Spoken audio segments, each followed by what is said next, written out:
Dependência emocional, esse é o tema da aula de hoje.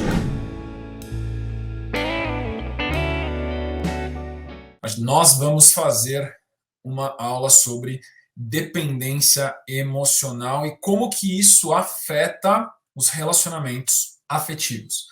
Sejam relacionamentos afetivos conjugais ou sejam relacionamentos afetivos não conjugais também, como relacionamentos de amizade, relacionamentos familiares, relacionamentos de trabalho. A dependência emocional, ela pode existir em todos os tipos de relacionamentos e a gente vai analisar com uma certa profundidade na aula de hoje a dependência emocional. O que significa ou o que é dependência emocional? Bom, dependência emocional é comumente conhecida também como codependência, tá? E ela não se restringe apenas a indivíduos. Dependência emocional é uma busca, então, por 4 pontos principais. Tá? Existe uma motivação por trás da dependência emocional de obter uma ou mais de uma dessas 4 coisas. Pode ser as 4 coisas também, tá? Que é a aprovação, validação, atenção ou segurança. Isso as pessoas fazem tanto com indivíduos como com grupos. Ou seja, a dependência emocional pode ser algo praticado com um coletivo também. A gente vê isso com clareza na idade adolescente, tá? Na idade juvenil, aí entre 10 e 20 anos. Isso às vezes pode passar até disso, dependendo da maturidade, da idade psicológica da pessoa, onde ela busca aprovação, validação, atenção ou segurança nos grupos a que ela pertence. Tá? Na idade adulta, é mais comum a gente ver a dependência emocional sendo projetada em indivíduos, mas isso não é uma exclusividade. Então, nós temos que entender que a dependência emocional é a busca por uma dessas 4 características que liberam redes neurais dopaminérgicas que motivam a gente a sentir certas emoções e fazer certas coisas. As emoções os motivam a fazer certas atitudes para obter certos resultados, que é aprovação, validação, atenção e ou segurança. Tá? Essas são as 4 motivações principais dos dependentes emocionais. Por que que essa busca por aprovação, validação, atenção e segurança ela é disfuncional, custe o que custar? Ela é disfuncional basicamente porque a pessoa dependente em questão, ela está disposta a abrir mão das preferências, dos quereres e até em casos muito graves de dependência emocional, de necessidades básicas, essenciais dela para atender o seu interlocutor idolatrado.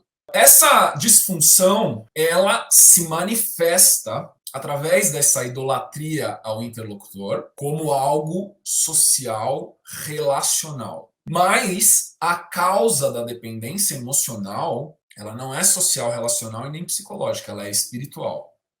A causa da dependência emocional, prestem muita atenção no que eu estou falando agora, porque é extremamente importante, é a idolatria. E principalmente a idolatria de coisas do mundo. Seja o vínculo com uma pessoa, num relacionamento abusivo, uma dependência emocional, por exemplo, com uma pessoa psicopatológica, por exemplo, narcisista, fala-se muito sobre isso hoje, mas outros sistemas doentes também, como sistemas familiares doentes, ou sistemas empresariais doentes, ou sistemas religiosos doentes. Todos os tipos de sistema pode ter corrupção e nasce na idolatria de uma personalidade, na idolatria de um algo pertencente ao mundo. Isso é muito importante da gente entender qual é a causa da dependência emocional. Porque quando a gente entende que a causa é espiritual, a solução para essa causa tem que ser espiritual também.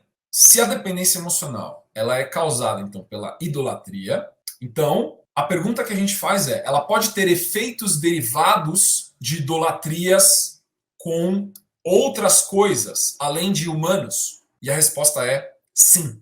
Essa interpretação é extremamente correta. A idolatria, ela pode acontecer com qualquer tipo de fenômeno. E cada tipo de fenômeno idolatrado vai gerar um tipo de dependência emocional que se manifesta posteriormente da dependência emocional, que a dependência emocional nada mais é do que uma neurose inicial. Essa neurose se agrava e se aguda em diversos transtornos psiquiátricos. Quando a idolatria é com outro ser humano, existe esse estado de paixão ou de apaixonamento ou de encantamento, onde o dependente busca agradar constantemente a pessoa, a personalidade idolatrada. Isso acontece em relacionamentos um a um, por exemplo, com um narcisista, ou com um sociopata, ou com um psicopata, seja homem ou seja mulher, porque no começo, essa pessoa que tem uma disfunção psiquiátrica grave, ela é extremamente encantadora, e aí quando ela te encanta, ela gerou dependência emocional e você depositou a sua fé nela, porque você acha que ela vai te tratar bem sempre, e aí quando você começa a depositar sua fé nela, ela começa a retirar o bom tratamento que ela tinha com você no começo para te encantar, porque agora você já está encantada, você já virou um marionete. É a mesma coisa num sistema familiar idolatrado. É a mesma coisa num sistema empresarial idolatrado, a mesma coisa num sistema religioso, uma seita idolatrada. A idolatria também pode acontecer com objetos inanimados. A dependência emocional pode ser causada pela idolatria com objetos inanimados. A gente tem pessoas que são dependentes emocionais de objetos, tá? A gente vê, por exemplo, transtorno compulsivo de acumulação, onde a pessoa precisa acumular, porque ela idolatra o acúmulo de objetos. Os objetos nem têm mais significado, no princípio que eu falo tanto nas aulas, principalmente nas mentorias, o quão importante é a reciprocidade afetiva. A reciprocidade afetiva nada mais é do que eu recebo na mesma quantidade e qualidade que eu invisto. Se o relacionamento é saudável, aquilo que eu dou retorna novamente como ou aprovação, ou validação, ou atenção, ou segurança. Alguma forma, na verdade, de afeto e de amor retorna. E isso cria um looping positivo de reciprocidade, que motiva naturalmente eu entregar mais. O grande erro é eu achar que, por eu estar sendo aceito ou aprovado por determinado grupo ou por determinada pessoa e recebendo afeto, eu tenho que dar afeto irrestritamente. Não, você tem que dar afeto de maneira vigilante sempre. É daí que vem uma aplicação prática daquela recomendação de Jesus de orar e vigiar. Transtorno de ansiedade generalizada ou TAG, outro que está em alta. As pessoas estão falando, eu tenho TAG. Idolatria ao controle. Ansiedade é anseio. Se você iniciar um processo disciplinar meditativo, sua ansiedade vai reduzir drasticamente. Drasticamente. Eu vou te falar em menos de uma semana. Só a ansiedade vai reduzir 50%. Em 2 semanas, ela vai reduzir 80%. Em um mês, ela vai reduzir 90%. Em 6 meses, ela vai reduzir 99%. Você praticar meditação. Imagina você praticar meditação ao longo dos próximos anos da sua vida. Idolatria ao controle. Ter transtorno de ansiedade generalizada é idolatria a controlar. Quanto mais você quer controlar, mais ansioso você fica.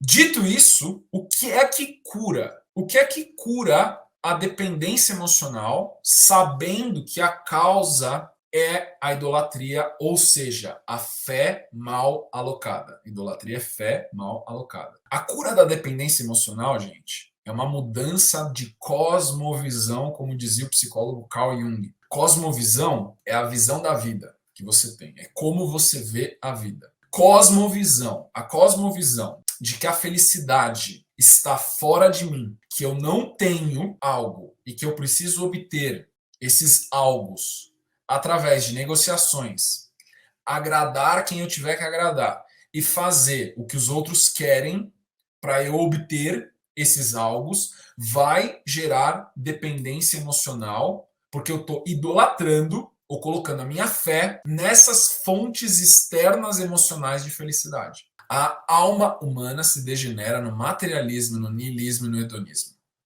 Anotem essas 3 palavras para vocês estudarem depois. São termos filosóficos, mas são muito importantes de entender. A autonomia, então, que é o fruto dessa cosmovisão, é sinônimo de autoestima que também é um fruto do trilhar de uma vida pautada em virtude, que cura a dependência emocional para sempre. Tudo isso se inicia colocando Deus sobre todas as coisas. Por isso que não tem como falar sobre relacionamentos sem falar de Deus. Não tem como ter relacionamentos saudáveis se eu não tenho o primeiro relacionamento saudável, que é eu com Deus. Porque todos os outros relacionamentos se desdobram da qualidade que esse primeiro relacionamento possui. E isso é extremamente importante da gente entender. E quase ninguém entende. Por isso que tem poucos patriarcas e matriarcas no planeta. Quarto ponto da aula de hoje é: não existe dependência emocional quando existe reciprocidade afetiva. A cura da dependência emocional é a prática da reciprocidade afetiva. Se eu pratico a reciprocidade afetiva, a pessoa deu esse afeto, eu devolvo esse afeto. A pessoa deu esse afeto, eu devolvo esse afeto. A pessoa deu esse afeto, eu devolvo esse afeto. Não tem como ter dependência emocional, porque daí na hora que ela reduz, eu reduzo. Reduzo, eu reduzo. E se chegar no zero, Lucas? Se chegar no zero, desfez o relacionar. E tudo bem. Porque se desfizer o relacionar, é porque não era para ser.